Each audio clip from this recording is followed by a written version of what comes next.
well, let's get started here. So today I figured, guys, since, World Championship match is currently ongoing and there's often a lot of importance placed on the opening preparation of both players, especially for every game. You know, if someone is better prepared out of the opening, it kind of feels like a big deal, and a lot of times games are won because someone, finds like one new idea and poses some problems. So I figured with the World Championship going on, it'd be good to do a lesson on opening prep, actually. So I'm going to be talking a little bit about some of the dangers, actually, of opening preparation and some of the places where things can actually go wrong, and hopefully give you guys some tips, because I know a lot of you are probably already preparing openings and working with ChessBase and that kind of thing. Well, actually, let me ask the chat. How many of you guys are actively preparing openings when you're playing a tournament or using ChessBase or preparing lines, anything like this? Okay, a lot of you already. Yeah, so, well, as the class goes on, if you guys have any specific questions on opening preparation, send them to me, and maybe I can get to them at some point. But for this first part, I just want to talk about some of the dangers when it comes to opening prep, because a lot of times, even though you're well prepared in the opening, things can go wrong. And actually, let me put a key position on the board here, see if anyone recognizes this one, because this is kind of a very famous example of some opening prep gone wrong. If you guys recognize this one, let me know privately. Yeah, and let me know if you remember the story. But let me ask you guys, what do you think are some of the dangers in opening preparation? What are some of the ways that one can go wrong when they're trying to prepare an opening deeply? And let me clarify something here right off the bat. There's a little bit of a difference between knowing an opening and understanding an opening, as we'll get into. And so when I say opening preparation or knowing an opening, it means it's you've analyzed it with the engine, and the engine evaluation and what the computer thinks, and some key details, compared to, let's say, understanding an opening or understanding a middle game. That's more about let's say knowing the position, knowing what your plan is, knowing what your opponent wants to do, knowing which pieces you want to trade, which pawn breaks you want to execute, and this kind of thing. So that's kind of a difference between, let's say, knowing an opening and understanding an opening, and it's actually not clear which one is better. Okay, so some dangers of opening prep: messing up the move order. Yeah, that happens quite a bit. You prepare a line and has a specific move order, but you don't 100% remember it because you don't fully understand what's going on, and so you mess up the move order, and all of a sudden you played a bad move. So over-relying on our opening preparation is definitely a huge danger. And then, of course, yeah, when we're just studying endlessly and just analyzing super, super deep, then you get to the board and it's it feels like the first time you're seeing the position. And that's an experience we've probably all had, or lots of players had, where you've prepared an opening really deeply, then you show up to the board and it just feels like a completely unfamiliar position to you. So let's say maybe the biggest danger of opening preparation, honestly, guys, is just spending too much time working on the opening and neglecting the rest of your chess. And let me be very clear about that. I think it's really possible to just spend way too much time, and a lot of players do it. But ultimately, your chess results are going to be based on how well you play the game, right? It's you might know the opening a little bit better than your opponent. You might even get a good position. But if you're not able to play well and capitalize on your advantage, a lot of times good opening prep just ends in small space advantage, and then you have to play from there. If you're not able to play good chess, then of course the results won't come. So the first danger is just spending way too much time on the opening, as some players do. But there's also specific dangers when it comes to preparing the opening as well. And yeah, we'll get into some of those here. Okay, so a few of you recognize this position. This is from Kramnik Leko. in the World Championship match in 2004. And this was a very, very famous example of one of the issues with opening prep, which is when you rely too much on the engine. The engine, of course, doesn't know everything, right, guys? It's just giving you its opinion of the position, its evaluation. It doesn't always give you the best move, and if you rely on it too much, you might end up walking into a really dangerous position. So this is kind of what happened in this game between Kramnik and Leko. Actually, let me just take you guys back through it and kind of show you what happened. So this was a Marshall as Leko was playing at the time. And the story behind this game is this was, I think, Kramnik's third or fourth game with white in the match. I think this was game 8. And in the previous games, he had played the anti-Marshall, so he didn't allow black to get into the Marshall gambit and go for this sharp position. He played some other moves here like a3 and h3 and basically didn't really get anything. So he really wanted to go for a fight in this game, and they prepared this very, very rare and sharp line. So some of you guys are probably familiar with the Marshall. I don't know if any of you guys play this with either color, but these positions get pretty sharp. And yeah, they prepare this rare idea with rook e4 and queen to f1. And here black is given a choice. Either black can trade queens and go for this endgame, which, okay, black is still down a pawn, right? Not the easiest endgame for black to play, although black is supposed to be fine. Or black can play what Leko does in the game with queen to h5 and keep the queens on the board.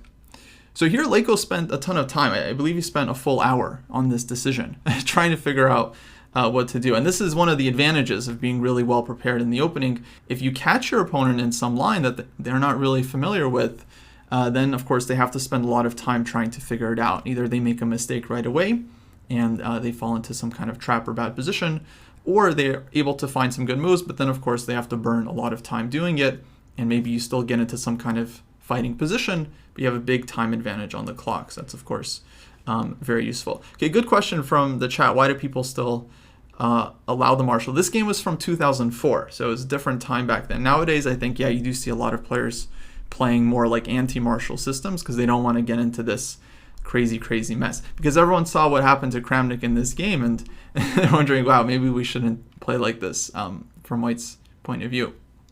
So Leko spends a bunch of time. He keeps the queens on with queen h5, and the prep here for White continued for some time. Is the Marshall that bad for White? No, the Marshall is certainly playable for White. It's just a very, very sharp opening, and you know, you're going into this position armed with computer preparation. If one thing goes wrong, or if you miss one idea, or if you forget one idea, or your opponent plays a new move that you haven't really considered, you know, all that engine analysis isn't really going to help you come up with the move over the board, right? You're still going to have to find that move yourself. So it might not be a very practical approach to go for these super, super sharp positions.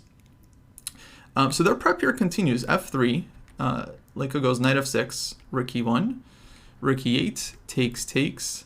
Here Kramnik goes a4, and after some thought again, Leko plays queen to g6, and at this point, this is move 21, Leko is down to like under 20 minutes to make like 19 more moves, yeah, to get to the time control. Kramnik is way ahead. He's only spent like 20 minutes in the whole game. Leko's down under 20 minutes, so Kramnik's like over an hour ahead on the clock. And after this move, queen g6, okay, black is threatening now bishop to d3 and fighting for counterplay. Black is down a pawn, but has very active pieces, and this is kind of black's idea here with bishop d3 and rook to e2. But the prep here continues. A takes b5, and Leko goes bishop d3. Kramnik goes queen f2 pretty quickly. Black goes rook to e2. And now Kramnik plays the prepared idea of his team. Queen takes e2, sacrificing the queen, and b takes a6. And so this was their idea. They sacked the queen. White now has a rook for the queen, but of course really, really strong a-pawn that's just running and trying to promote. And I think they were mainly expecting this move, bishop takes a6, where after rook takes a6, they evaluated this position as being better for White. At least the engine at the time evaluated it as being good for White. And yeah, okay, White has play against this pawn, and the rook is very active, easy target on f7. And so yeah, at the time, the engines were saying that white is having a big advantage. But as Brian is saying in the chat, computer bad in 2004. Yeah, back then the engines weren't all that strong, and they just didn't run the position long enough. According to what was written about the game, they ran this position for about 15 or 30 seconds, and they needed to run it for a good 90 seconds to 2 minutes to actually figure out that black is winning in this position if black finds the right move here. And okay, that was back in 2004. We can say, yeah, the engines were much weaker back then, but players are still making these kinds of mistakes all the time. I would say the majority of us, when we're analyzing with a computer, we're probably letting it run for 5 seconds, looking at the evaluation, and then moving on. Okay, I know a lot of you guys probably have seen this game before, so who remembers the key move here for black? That Leko found, by the way, without any assistance from the engine, that he found because he's just an incredibly strong player, and he realized that he needs to play dynamically. Yeah, queen d3, exactly. So okay, again, at the time, the engines were saying white is winning in this position, even though it's very, very sharp.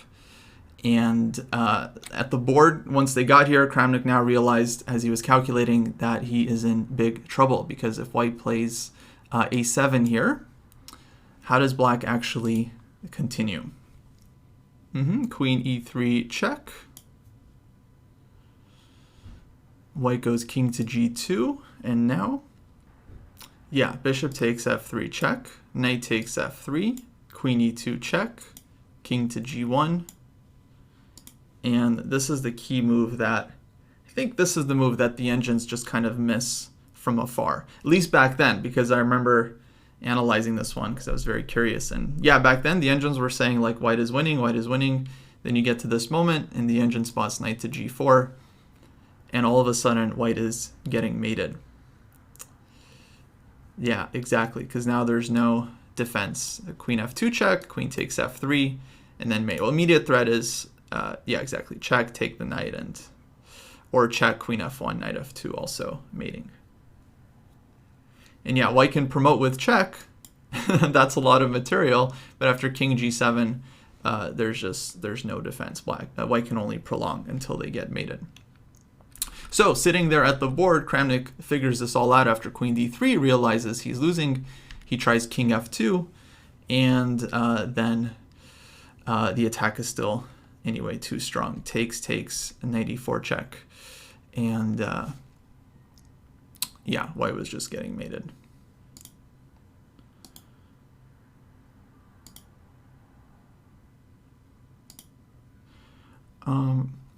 So now the interesting thing is that actually Kramnik took on a lot of risk in this position, because back then the players understood the engine doesn't always get things right, and so this is one danger. When you just over rely on the engine, sometimes it's just going to get things completely wrong in a really, really sharp position, and you have to be careful. Now back then what top players would do is they wouldn't just blindly trust their engine analysis and just play it super, super fast. They would kind of double check it at the board. They would sit there and analyze, and if it didn't make sense to their own eyes and understanding, then they just wouldn't go for the line. They'd be like, oh, this is too complicated, and they would do something else. But because of the match situation and Leko was already way low on time, Kramnik decides to take a risk here. He blindly trusts his preparation without double checking it, because for sure he would have figured out the problem if he did. And then, okay, we saw kind of disastrous result, like losing huge game with white. Now he's behind in the World Championship match and has to come back. Okay, so that's one big danger right there. Sometimes the engine simply gets things wrong. And if you play a move that you yourself don't fully understand or fully believe in, that might end up in a big disaster at the board. Now let me show you guys a couple other examples of how opening prep can sometimes go wrong. Bring another game here. Oh, question, what happens after queen f2, rook e2, and then b takes. So yeah, this was also possible. I think the idea here was takes, and queen h6. Black has this move, and again, black's attack is just very, very strong. Like king g1, for example, and then g4, and this all opens up. Or if knight f1, maybe just taking, and queen takes h2, followed by this one. Looks super dangerous. Yeah, let's say a7 takes, white promotes, king g7.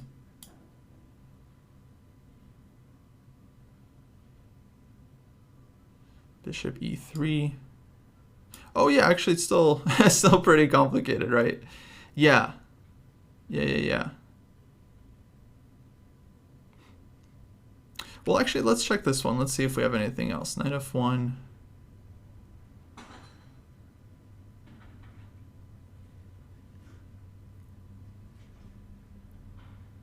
Queen h3. That might be possible.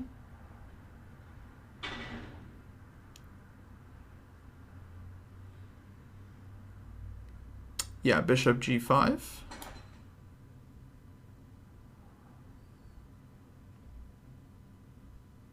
And now maybe taking on f1, yeah?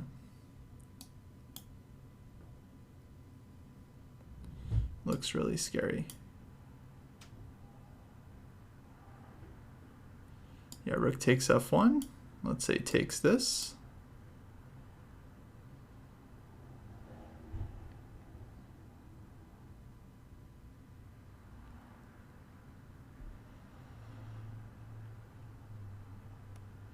Should we have bishop b8? No, I mean a really sharp position. I don't know it exactly, but yeah, black has a lot of counterplay here. So white is just not in time in all these lines.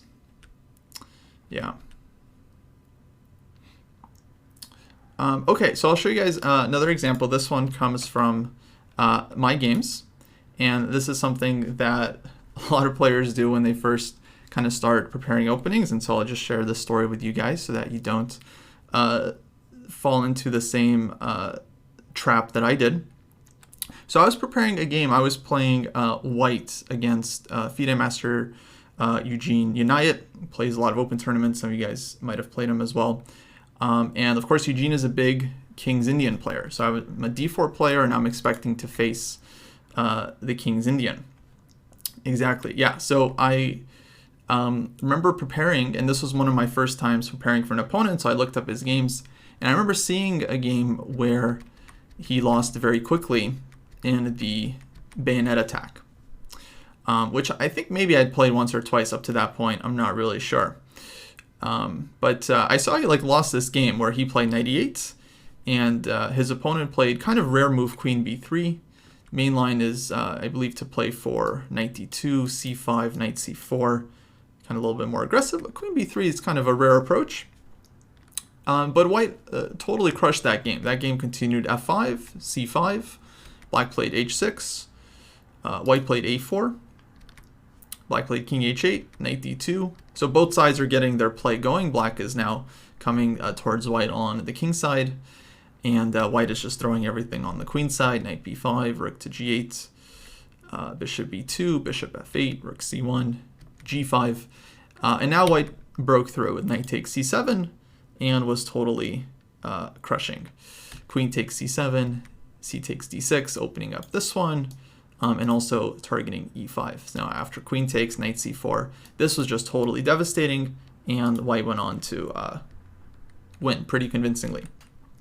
So I remember seeing this game, and I was like, great, looks good. I just want to do exactly that. And so I decided to just play the exact same system. So, showed up to the board. We had King's Indian, and I played b4 here. Black played knight e8, and I played queen to b3.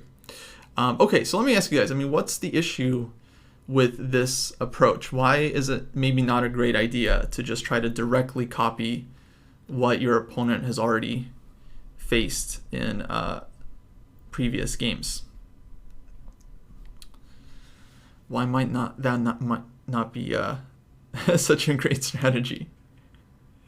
Yeah, of course, it's like they, if they lost this game, right, where they get crushed out of the opening, they're probably going to analyze the game and learn from it, right? So if anything, they're going to be better prepared in this opening next time.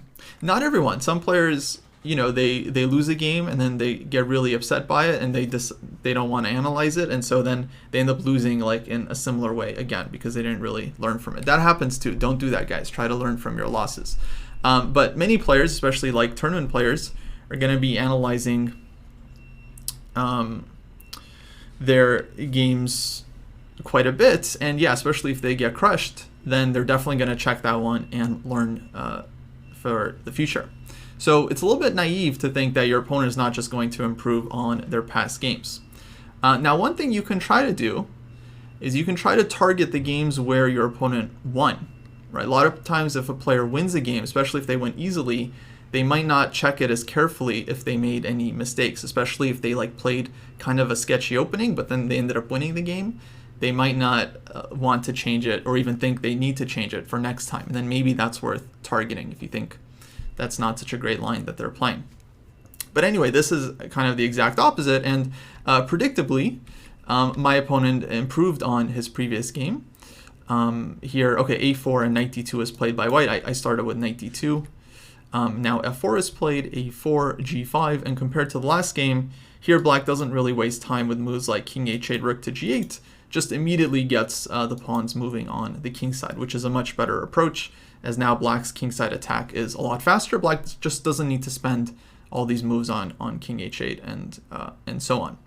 And yeah, predictably, I just got absolutely wrecked in this game. I played all the same moves that white played earlier, like knight to b5, and then black played g4. And okay, here I realized, like, hold on, it's just like a different position. If I just keep playing all the same moves, like I'm just going to get checkmated with some f3 sooner, knight g6, f3, and so on. So yeah, all of a sudden, I'm now in a position that I don't understand at all. And of course, I got mated in a couple of moves here. Although the engine doesn't even think my position is that bad. I checked this one recently, but of course, I walked into a position that's really, really difficult for white to play if you don't fully understand it, just blindly relying on this one game that I saw. And of course, I was terribly punished for this one. So I think I played g3 here because I was really worried and trying to slow down black's attack. But yeah, I eventually just end up getting absolutely killed with h4, rook h7, and yeah, I just get mated. So that's maybe another danger of opening prep, is just kind of playing into the same position and not really expecting your opponent to improve on their past play. Big no-no. You should always assume that your opponents are going to know what games of theirs are in the database and are definitely going to analyze them and be better prepared in the future. And so brings me back to my main point, guys. The main thing that determines your success in chess is going to be how well you play, right? How well you play out of the opening and in the middle game and so on. Opening prep can give you a little bit of a boost, but of course it's never going to replace being a good chess player and really understanding your middle games and what you're doing. Okay, let's move on. I want to show you guys another example here. This one is pretty cool, and once again, kind of a similar story here, but let me load this one in. So this is a game played, I think, in a team tournament a couple of years ago between two pretty strong players around 2350, 2400, and this game was a French. And I'll just take you guys to the critical moment. So they play this kind of main line. I don't know who plays this in the class, if you guys play this from either color, but it might be kind of an interesting game for you to pay attention to. So bishop e3, bishop e7, queen d2, black castles. And here white goes d takes c5, knight takes c5, castles. Oh yeah, quite a few of you guys play it. Cool, cool. A6. H4. I think there are options for both sides in this position, but this is one of the sharper ways for white to play this position. B5. And now I'm pretty sure the main move here is bishop to d3, as far as I remember. But in this game, white goes bishop takes c5 first, and then bishop to d3. And this was kind of a rare idea. Now, I'm not sure how deeply white prepared this one. It's really not clear to me. But after b4, which is played by black, white sacks on h7. Bishop takes h7. And this is a very strong piece sacrifice. The engine shows it immediately. So it's possible that this whole idea was prepared from white's point of view. Because there was actually a previous game here where in this position black played knight to b4. And in the previous game, white sacked on h7 and had a winning attack. Takes, knight g5, queen e2 is played here. Now the idea is if g6, then white is playing f5 and just has a really, really strong attack. f6 was played in that game, and white won very convincingly. King b1, bishop takes f4, knight e4, and very strong move using the pin, bringing the knight to d6 to cover the escape square, and then just setting up this mate on the h-file. So there was a previous game like this. This first game was back in 2016. This game that we're looking at here was played in 2018. So again, I'm not sure if white had this whole thing prepared, but it's reasonable to believe that they might have. So black goes b4, white sacks on h7. And it's also possible, as it often happens when you're preparing an opening, that the engine says, like, okay, if they play b4, bishop takes h7 is something like plus 2.5, plus 3. And a lot of players, they don't really look at it deeper. They're just like, okay, the sack is winning, I'll figure it out over the board. And that maybe that's something that happened here as well, because the engine does show this idea in a lot of lines. So here's what happens. White takes, king takes, knight g5 check, king g8. Now white goes queen to d3, threatening mate, g6, and h5. So white has already sacrificed one piece, now is offering up a second piece. But the idea is, of course, to take on g6 and open up black's king and deliver mate. So black plays, I think, the best try. Knight takes e5. Now if fe, then queen takes g5 check. So what should white play here? What do you guys think? Okay, actually I'm going to close chat for this part while you guys are thinking about the position.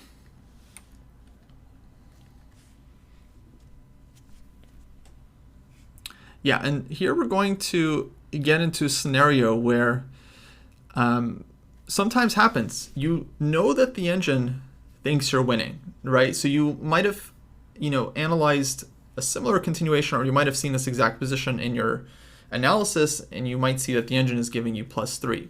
But over the board, you still have to find the moves, right, and win the game. So just knowing +3 is not necessarily enough to winning the game. Okay, so queen h3, a lot of you guys said, very good. That's the best move, because now white is starting to take and give mate on the h-file. Black played king g7. Okay, now, I'm still telling you guys, the engine still loves white's position, but how to continue? We know it's +3, maybe +3.5, or even +4, as the engine keeps thinking, eval keeps going up. But how to continue from here?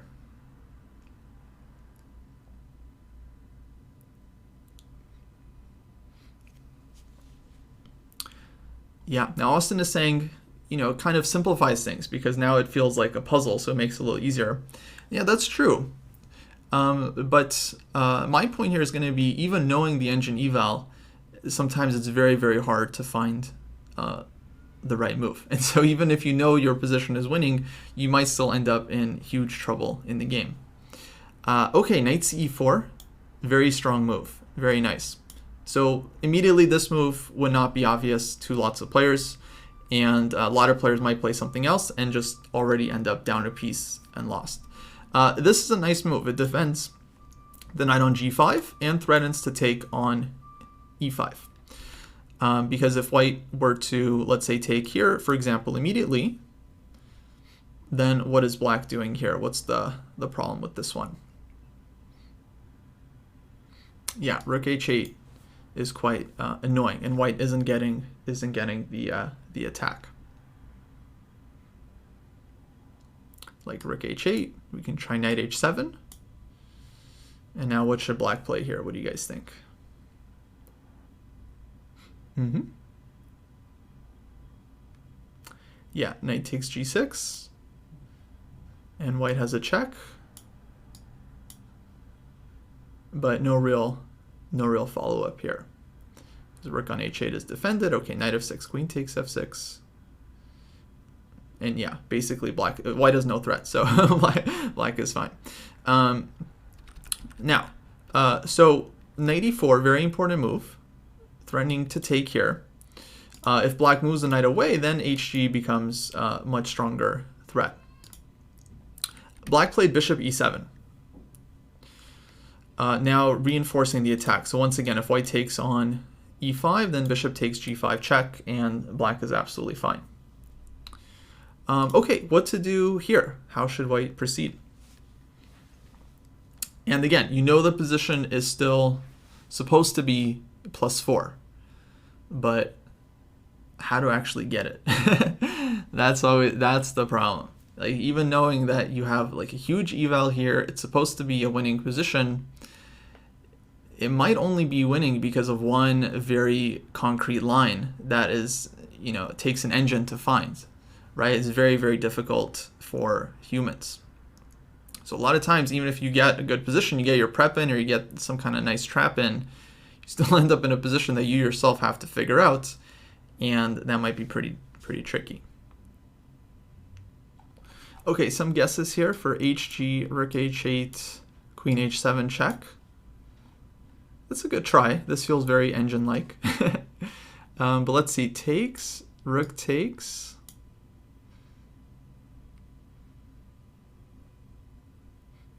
Yeah, let's say king g8. I think the idea was to go rook dh1. There was also king takes g6. We can definitely consider that as well. Yeah. But let's just say this one, it looked like knight takes g6 should be okay for black.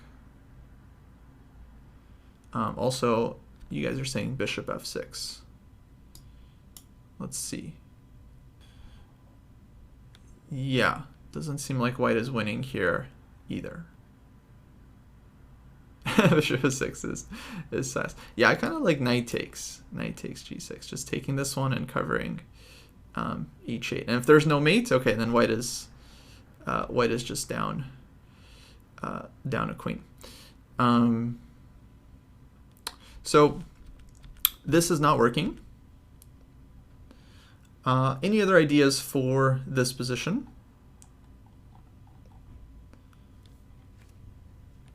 And honestly, I'm not even looking for you guys to necessarily solve this one because I think it's pretty tough, but rather just to demonstrate, it's like even if you know you're totally winning, like the evaluation is +4, it's really hard to actually figure it out over the board. And your mind will play tricks on you. You're thinking like, oh, it should be +4, so it should be something sharp or it should be something crazy, but then you have no idea what kind of moves to look at. And you might even be better off not even knowing the evaluation. Yeah, so lots of decent guesses. I don't think I've seen like 5 or 6 different moves, but not the right one yet. Which is totally fine, and that's what I was, because I remember I was following this game, I think it was live, and I was watching on Chess24 where it has like the engine running, and I remember seeing it and I was thinking like, I don't think white's gonna find this move, it just looks kind of random. Okay, Roger guessed it, very nice, queen g3. I think this was our 7th or 8th guess. So this move wins. This move wins for white because you're defending the knight. It is actually kind of logical, and you're again creating this threat. We're not walking into the pin with queen to h4, so that's why queen g3 is kind of better. And so if this knight moves, then all these ideas with hg become a lot stronger. And we saw in a lot of these lines white was getting hit with rook h8 tempo, so queen g3 kind of avoids that. So the move kind of makes sense once you see it, but over the board, I think most players are not playing queen g3 in this position, and that's not what happened. In the game, white played hg, black played rook h8, knight h7. We got this line actually, knight takes g6, and black was already winning. If check, king g8, white just has no threats in this position, and black is up a piece, and yeah, everything's falling apart for white. So unfortunate, because it's like white had really good prep, finds this like super nice piece sack out of the opening, but then you have to play like an engine to follow it up. So it's like very, very tough. Sometimes you walk into a position that's just difficult to play. And the way around this is to, always like just keep in mind that chess is a difficult game, right? So you have to not just trust what the computer thinks, but always take ownership of your moves. Say like, okay, you want to play the sacks, you want to really carefully analyze it and make sure that you understand exactly what the ideas are. Yeah, white ended up losing this game. Yeah. After takes, knight g3, bishop h4 was played, knight h5 check, king takes h7, and white resigned, because now it's two pieces and no way to win the material back or get any chances. But again, this kind of thing happens quite frequently. I'll show you guys another example from my own games. I think I'm a good lecturer for this topic because I have a lot of experience in opening prep gone wrong. So this is another example. This is a game I played back in 2016, and I remember preparing this line quite a bit. I'd been playing it quite frequently. Eventually I kind of stopped because I felt like every game I would out-prepare my opponents, and then every game I would end up in trouble. So eventually I realized like maybe these positions aren't exactly suiting my style. So I prepared this one. My opponent was a 2400 rated player, I think international master, and he goes for this Grunfeld line.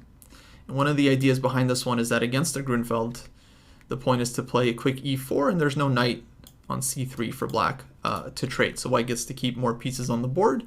And these positions are generally pretty sharp because white is playing for like queen d2, castles, and almost like a Yugoslav English attack type of play. So I'll show you guys what I prepped here. We went for this line, and this was very fashionable at the time. Here, black is just getting all the pieces out and putting pressure on d4. Knight b5, queen d7, king b1, rook d8. I played d5 here. Black plays a6. This was all, again, the hottest cutting-edge theory. Knight c3, queen e8, pinning the d pawn. White goes queen c1, unpinning. Knight a5 was played. And here I played bishop f4. And at the time, the main moves in this position were to go h4 and bishop h6, I think was maybe the main move, or maybe h4. The idea behind bishop f4 was just to attack this pawn. And it's actually kind of awkward for black to defend it. So the main idea was that if they go like rook d7, which is kind of the most straightforward way of defending the pawn, well, now white goes bishop h6, and now it's just a much better version because this rook on d7 is completely in the way of black's pieces. And I think there's actually, there was like a Nakamura versus So game here where white had a big advantage. So I remember preparing this one. I felt very clever. And at this point, my opponent started spending a lot of time. And eventually, he just plays the move knight c4. So he just sacks the pawn. And I remember I checked this one with the engine very, very briefly, and the engine just says, okay, bishop takes c7, black goes like rook d7 or something, and then you bring the bishop back, and white is better. Like 0.6, 0.7, something like that. And that was basically all I knew. So I took the pawn, just following my prep, rook to d7, and then I played bishop f4, and now black goes e6. Okay, so this is the moment, we'll pause here, I'll ask you guys to try to consider how white should continue. And very interesting situation. We've grabbed the pawn. We know we're supposed to be better here. Again, the engine says plus 0.6, plus 0.7. So we know we should have some way of having a clear advantage here. Maybe two ways, we're not really sure. But how to do it? Because the position is really, really quite sharp. And I remember during the game, I was I started thinking here, and I spent a lot of time because I realized, like, okay, I'm up a pawn. It's supposed to be a good position.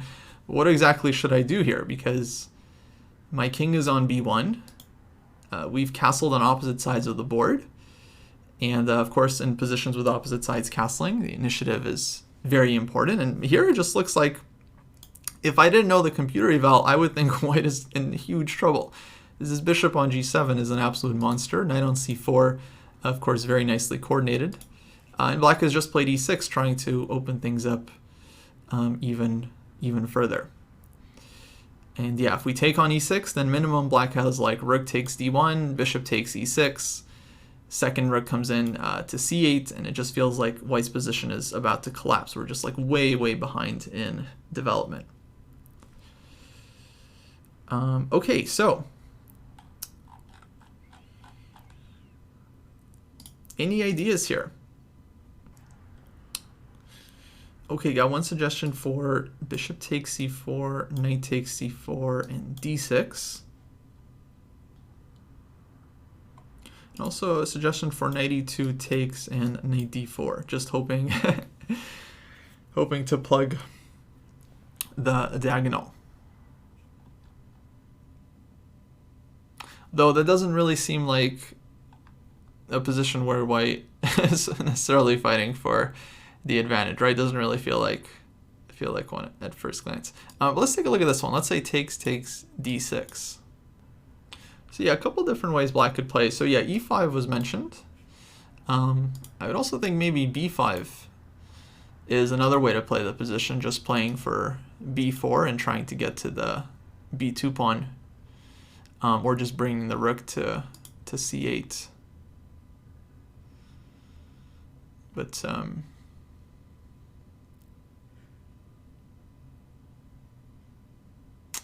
yeah, both look quite dangerous. I would think black is better after e5.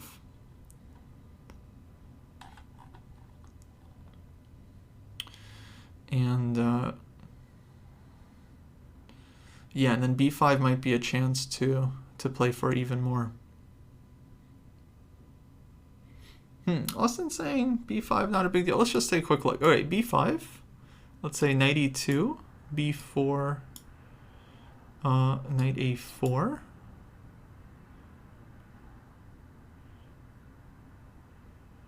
And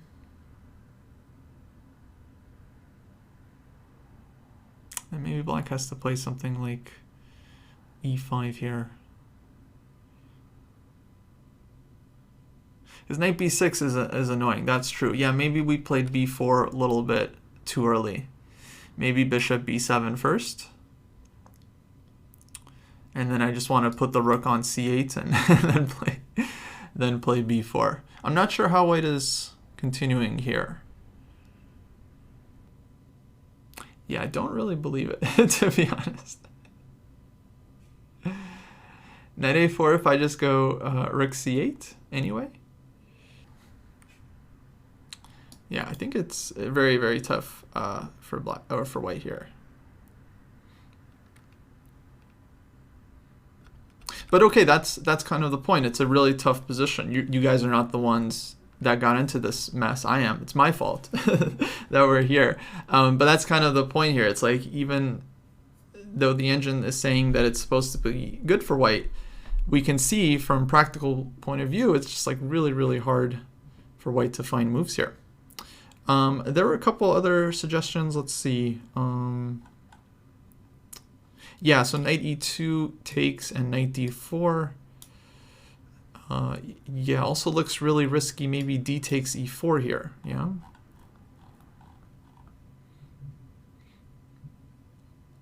And everything is kind of opening up. White's knight is hanging.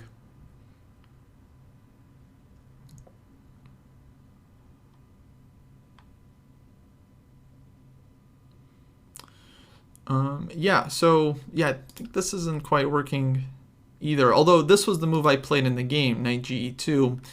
Though after e takes d5, I just recaptured.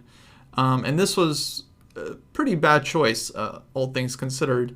Let's flip the board, actually. Let me ask you guys now, how should black continue from here?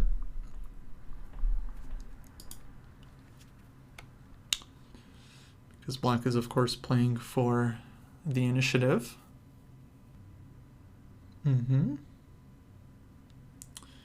Definitely lots of ideas here.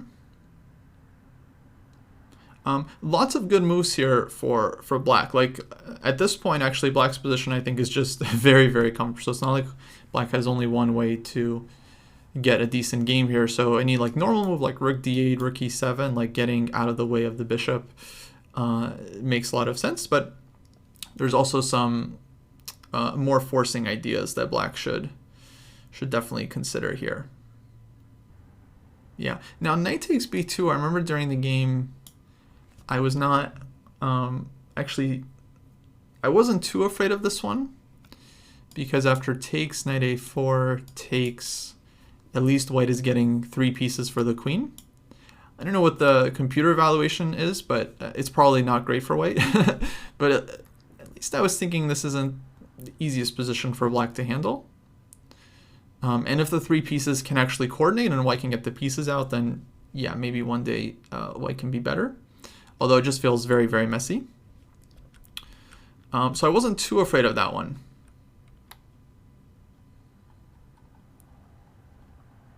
But yeah, it turns out black can just take on d5 here. Rook takes d5. Knight takes d5 is also good, but this one I think is just the simplest. Because, okay, we're opening up the bishop to come to f5 with tempo, and if white goes knight takes d5, this is what I did in the game, bishop f5 check, king a1. I think black can take on b2 with the bishop, but it takes with the knight. I think this is even stronger. And now white is just busted. it's just dead lost. If takes, king takes, queen comes in. I think queen b5 looks pretty good. And yeah, white is just losing too much material here. And yeah, that's it. It's just totally game over. Bishop h6. I tried bishop h8 and it just resigned in a couple moves. Knight c3, knight takes d1. This is hanging, and then yeah, rook c8 is coming, and yeah, it was just pretty hopeless. Like, white is up a piece in this position, but the rook on h1, bishop on f1, these pieces are all gone. Queen takes e2 here. Maybe that's definitely it doesn't look not winning. I'll say that. I think my opponent is just trying to keep it simple. Oh, here. Queen takes e2, yeah? Then at least there's takes, queen b2. I think it's not as much as, yeah, not as much as black wants. So yeah, just keeps it simple. Yeah, all good, all good. Queen e2, queen e2. Maybe. I mean, it's a funny way to try to win the game. I think it's not super necessary because black is just totally winning. You don't need these kinds of like shenanigans, but might be winning. I don't know. I would probably just go for the safer, like no thinking rook c8, knight a4. But teach their own. So let's go back. What should have white done? Well, instead of knight ge2, which neglects development, bishop takes c4 was the only move here. And I guess again, there is a logic to it because white is behind the development, so we're just trying to trade and get all the pieces out. But at the same time, it's also not a logical move because it's allowing black to develop and get rid of like the superfluous knights on b6 and c4. And then back then, the engine gave this as the only move for white to try to get an advantage. And I think nowadays, today's engines would not love this position from white's point of view. But back then, this is what the engine was claiming is like 0.6 or 0.7 better for white. So yeah, show of hands, like who would want to play b3 in such a position with the bishop on g7? I can tell you guys I considered this move for not much I don't think I even saw it as like a legal move in this position to play b3 against his bishop on g7. But the engine has its concrete reasoning, and thinks black has nothing better than knight to e5, knight e2, and yeah, likes white in this position.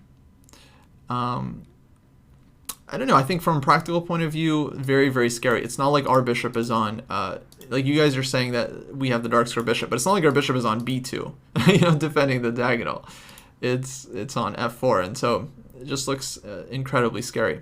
Now, maybe some players would find this continuation. It was not on my radar at all. But the bigger point here is that, a lot of times you might be preparing an opening, walking into a position maybe doesn't suit your style. Right, so not everyone, myself included here, is going to feel comfortable in this kind of position. Extra pawn, but our king is in huge danger. I'd rather probably be down a pawn, but be the one with the initiative. It's just kind of the positions I feel like I enjoy a little bit more. So you want to be very, very thoughtful about the openings that you're choosing, also in terms of your style and the positions that you like to play. Lots and lots of cases where someone maybe sacrifices a pawn out of the opening, but they don't really want to be playing a pawn down. They're not that type of player where they can sacrifice and then just play for the long-term initiative. They'd rather play it safe and solid, and so it might not be the best option for them. And then we have these kinds of cases where you have to go pawn grabbing, you have to take a pawn in order to try to prove the advantage, but then you walking into a really, really sharp position that is, going to be very difficult to handle. Okay, question. Do I think 2,000 to 2,200 players are good enough to have a style? I don't know. I mean, it's a fair question. I think most players do have an idea of what they feel more comfortable with, whether it's like more open positions or more closed positions. And I mean, easy test is like if you play e4 or d4, that probably provides a little bit of insight into the kinds of positions you feel more comfortable in. And yeah, actually, if there are any other questions, guys, we can hang out for a few minutes if you have any specific questions on opening prep. I'd be happy to answer them. What was my most embarrassing loss? Oh, embarrassing. It was the one I showed earlier when I prepared that King's Indian and lost out of the opening super, super fast. That was my most embarrassing game. At what level should one heavily prepare? My feeling for you guys, you really don't have to be spending a lot of time on the opening. It is helpful and it is important to kind of know your openings, but I would say it's only if you're like getting in trouble in the opening. So if you play a tournament and you feel like every single game or most games it's like you're not getting out of the opening alive, especially like with black, your opponents are just crushing you, that's a sign like, okay, you have to work on your openings, you have to make sure that you're getting playable positions. But if for the most part you're getting very playable and normal positions out of the opening, and then you're making mistakes later on, then I don't think you really have to spend a lot of time on the opening. Let's say up to 2,300 or so. But that might be the level where you start to maybe take it a little bit more seriously. Oh, in terms of preparing game by game, honestly, that's up to you. I mean, if you have like overnight, for example, and your opponent, your opponent for the next morning, or if you have like a couple hours to prepare for the game, I think it can be helpful to look up your opponent and try to see what opening they play, and then maybe just review either some of your recent games in that opening or some of your opening analysis if you've done any. I think they can be helpful a little bit, but I would suggest not to go overboard, right? Where you're like spending hours and hours. Like if you have a choice between like resting for 20 minutes or trying to like prepare some opening, I would probably advise you to just rest and try to show up fresh and ready to play. Yeah. So long story short, to sum up our lesson for today, be careful with doing opening preparation. Number one, spending too much time on it and neglecting the rest of your chess is probably not going to be great. I would mainly be advising you guys to work on tactics and middle games, especially like understanding your middle games and analyzing games trying to figure out why top players make certain moves and make the decisions that they do. I think that ultimately is going to be the most helpful thing to getting you guys to become really strong chess players. But beyond that, when you do start doing some opening preparation, you want to be really careful about not just walking into a position that you yourself don't completely understand. Sometimes we prepare an opening that the engine itself doesn't understand, and we just get a bad position. Other times, maybe it is a good position, but you yourself don't quite feel the position, and so you get this position on the board that you then don't like. And of course, that's what causes people to play badly, make bad moves, and lose quickly. And I've had this experience many times where maybe I out-prepare my higher rated opponent, IM or GM, but they just have a much better experience in that kind of position, and so they just immediately outplay me once the prep is over. And I've had that experience from the opposite side as well, where maybe my opponent out-prepares me in some King's Indian or something, but because I have a much better understanding of the opening and the types of positions, I'm then able to outplay them. And ultimately, the opening prep, it's not only that it's like not necessarily helpful for them, if anything, it's like helpful for me because it gets us into a position that maybe I feel a lot more comfortable in than they do. So be very thoughtful about the openings that you prepare, guys. Try to really think about what kinds of positions you want to play and really study those positions carefully, study games and common things that might happen, as that's what's really going to prepare you for the actual battle.